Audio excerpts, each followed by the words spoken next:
Гэхдээ яг асуултанд тэр чигээр л эргэл байгаагаар нь хариулчлаа л да. Миний хэлж байгаа нь болохоор нэгдүгээрт нь эн чинь одоо тоглож байгаа юм шиг анханасаа эн чинь тодорхой асуудал байсан шүү дээ.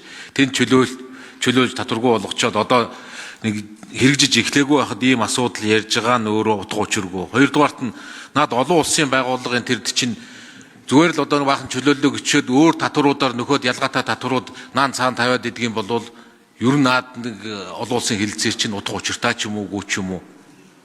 Одоо энэ гайлын татвар хамаардаг гэж байгаа бол нөөтийн татвараар ялгаатай баахан татвар тавиад зарим бүтээгдэхүүнүүдээр өөр татвар тавиад явчихл юм байна л да.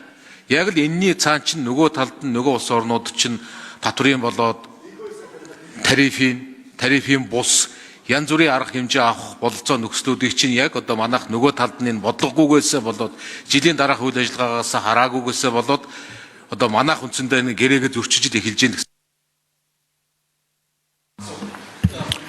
Тэг их хоёр сайд бас хариулъя. Энэ эдийн засгийн хөгжлийн сайдын бас эрхэлж байгаа асуудал. Бид Евразийн хэлэлцээрт нэгдсэн.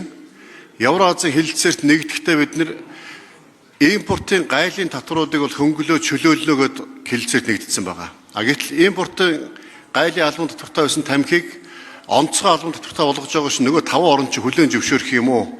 Ингээд ерөөс ялгааг бол олчих гээд байгаа юм биш үү? Гэдэг асуулт цогт хэрэгш асуугаад байна л да. За их хоёр сайд хариулъя.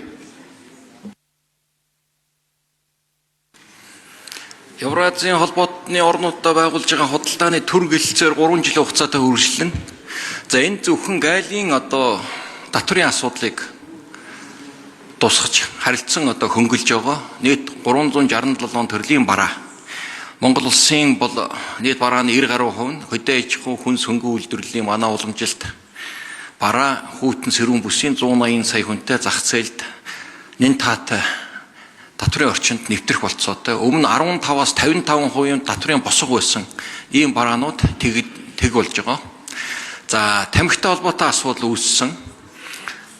Бид гайлын татвараа мөн тэг болгох үүрэг хүлээсэн. Энэ дагуу биелнэ.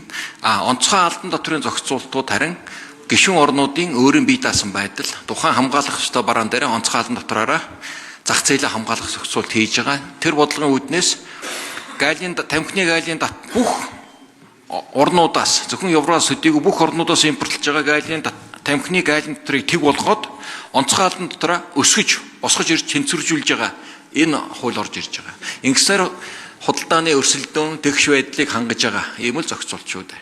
Тэгээ зарим нэг гишүүд жоо андуураад өөр юмтай холиод байсан. За ингэснээр бол Монгол улс одоо энэ Евразийн орнуудтай 7 сарын 22-ноос гэрээ үйлчлэнэ. Гэрээ үйлчлэхэд үндсэндээ бэлтгэл ажил ингээ хангагдаж байгаамаа. Тэгээ бид нэлээд цаг алдаа зохицуулж чадахгүй байсан тамхины асуудлаа ийм хөлбөр дээр гайлын татвараа тэглэе, онцгой татвараа нэмэгдүүлье гэж ингэж явж байгаа.